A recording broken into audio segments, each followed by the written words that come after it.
Assalamualaikum warahmatullahi wabarakatuh. Innal hamdalillah nahmaduhu wa nasta'inuhu wa nastaghfiruh wa na'udzu billahi min syururi anfusina wa min sayyiati a'malina. May yahdihillahu fala mudhillalah wa may yudlil fala hadiyalah. Asyhadu an la ilaha illallah wahdahu la syarikalah wa asyhadu anna Muhammadan abduhu wa rasuluh. Allahumma shalli ala Muhammad wa ala alihi wa sahbihi wa man tabi'ahum bi ihsanin ila yaumiddin. Ayyuhal musyahidunal kiram, para pemirsa yang semoga dirahmati oleh Allah Subhanahu wa taala. Segala puji kita panjatkan kepada Allah Subhanahu wa taala atas berbagai macam nikmat yang telah Allah Subhanahu wa taala anugerahkan kepada kita sekalian.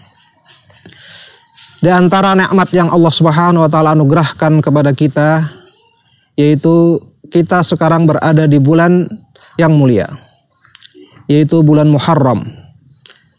Bulan ini bukanlah bulan yang penuh dengan musibah, bukanlah bulan yang penuh dengan kesialan sebagaimana anggapan sebagian orang. Bulan Muharram ini disebut sebagai Syahrullah, yaitu bulan yang benar-benar dimuliakan oleh Allah Subhanahu wa taala. Bahkan dalam hadis itu disebutkan, afdhalus siyami ba'da Ramadan syahrullahil Muharram wa afdhalus salati ba'dal faridah salatul lail. Puasa yang paling utama setelah puasa Ramadan adalah puasa pada bulan Allah Subhanahu wa taala, yaitu bulan Muharram. Sementara salat yang paling utama setelah salat wajib adalah salat malam. Para pemirsa sekalian, sudah lebih dari 6 bulan sejak ditetapkannya negara kita dalam keadaan darurat corona. Dan kita merasakan suasana keprihatinan yang luar biasa atas apa yang kita lihat maupun apa yang kita dengar dan serta yang kita rasakan. Kita merasakan segala kegiatan kita terbatas, sehingga ekonomi, pendidikan maupun melaksanakan peribadahan juga tidak bisa leluasa sebagaimana biasanya. Di dalam agama Islam itu diajarkan bahwa setiap musibah yang menimpa manusia itu ada hikmah kebaikan yang tersimpan di dalamnya. Sesuatu yang menimpa manusia itu baik suka maupun duka tentu mempunyai hikmah yang dapat diambil pelajaran bagi orang-orang yang sabar dan beriman kepada Allah Subhanahu wa taala. Sebagaimana maksud yang tercantum dalam firman Allah Subhanahu wa taala dalam Quran surah Al-Baqarah ayat 216, wa asa an takrahu syai'aw wa huwa khairul lakum wa asa an tuhibbu syai'aw wa huwa syarrul lakum wallahu ya'lamu wa antum la ta'lamun. Boleh jadi kamu membenci sesuatu padahal ia amat baik bagimu, dan boleh jadi pula kamu menyukai sesuatu padahal ia amat buruk bagimu. Allah mengetahui sedang kamu tidak mengetahui.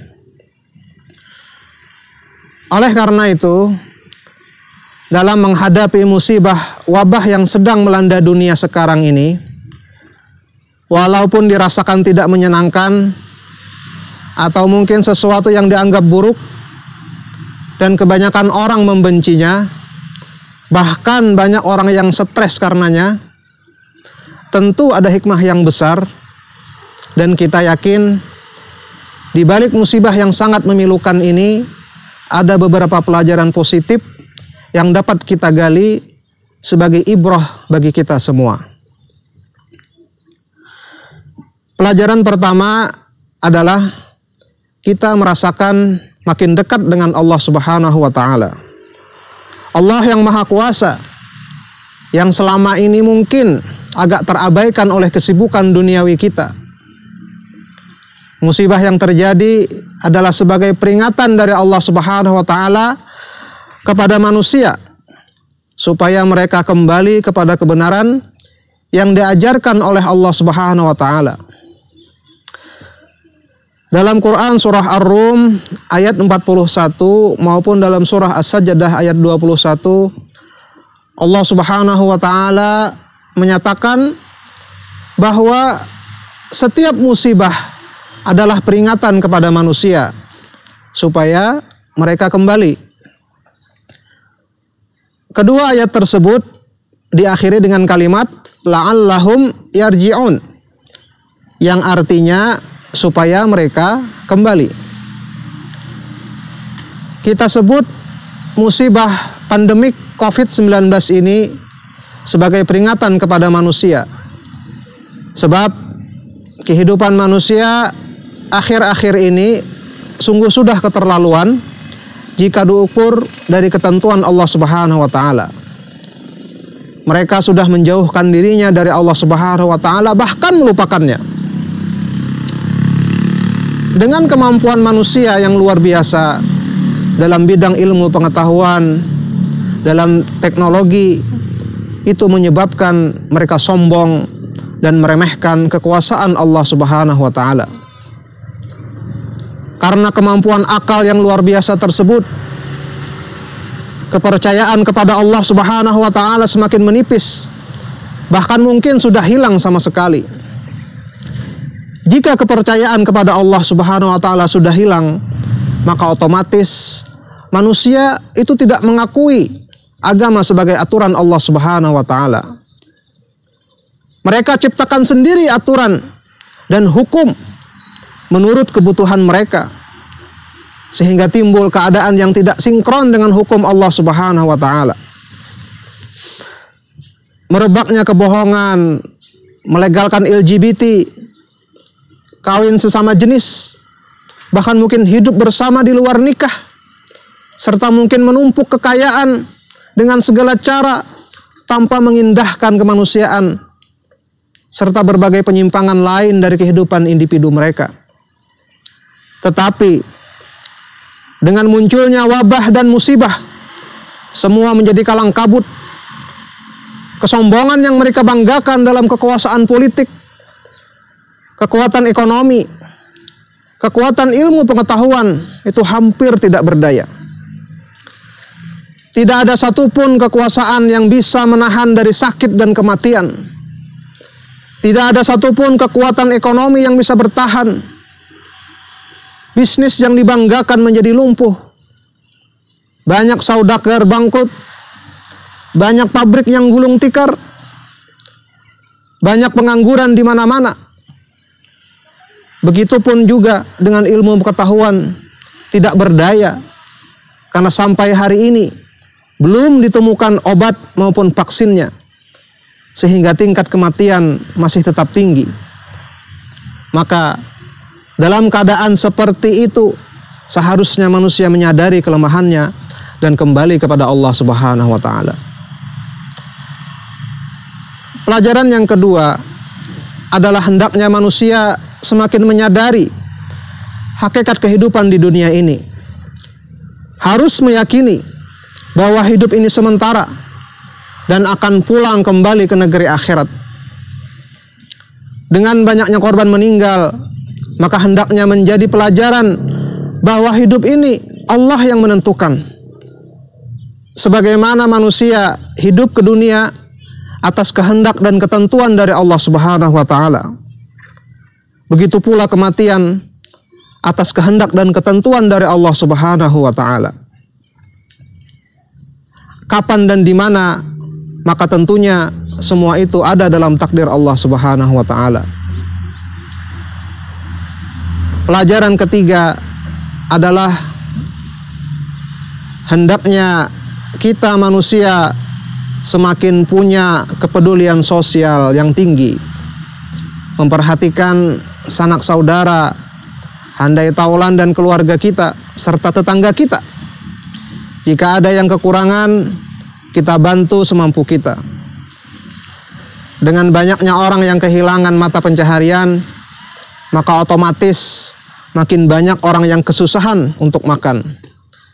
Maka dengan memberikan pertolongan pada tetangga yang kesulitan, maka makin sempurnalah keimanan kita kepada Allah Subhanahu wa taala.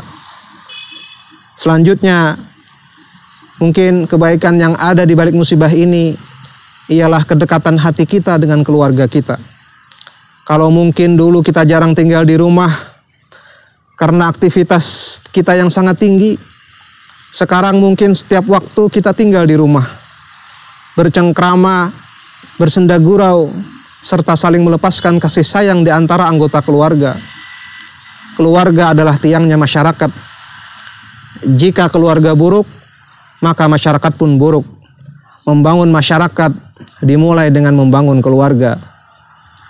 Maka untuk menyikapi musibah ini, hendaknya kita tetap tenang, tetap waspada, dan ikuti protokol kesehatan dari para ahli, dan tidak berhenti berdoa kepada Allah Subhanahu wa taala dengan doa yang tulus dan bertawakal dalam kesabaran. Wasta'inu bis sabri was shalah, dan mintalah pertolongan kepada Allah dengan sabar dan salat. Para pemirsa sekalian, saya ingin mengingatkan dan mengajak saudara-saudara sekalian untuk mengamalkan hadis Nabi SAW yang berisi tentang doa untuk membentengi diri kita dari penyakit COVID-19 yang mewabah belakangan ini, yaitu qala Rasulullah SAW, ma min abdin yaqulu fi sabahi kulli yaumin wa masai kulli lailatin bismillahilladzi la yadurru ma'asmihi syai'un fil ardi wala fis sama' wa huwas sami'ul alim thalatha marrat fala yadurruhu syai'un. Rasulullah SAW bersabda, tidaklah seorang hamba membaca doa di pagi dan sore hari dengan doa bismillahilladzi la yadurru ma'asmihi syai'un fil ardi wala fis sama' wa huwas sami'ul alim sebanyak 3 kali, melainkan tidak ada yang dapat membahayakannya. Kemudian yang kedua, man ra'a mubtala faqala alhamdulillahilladzi afani mimma btalaka bihi wa faddalani ala katsirin mimman khalaqa tafdila.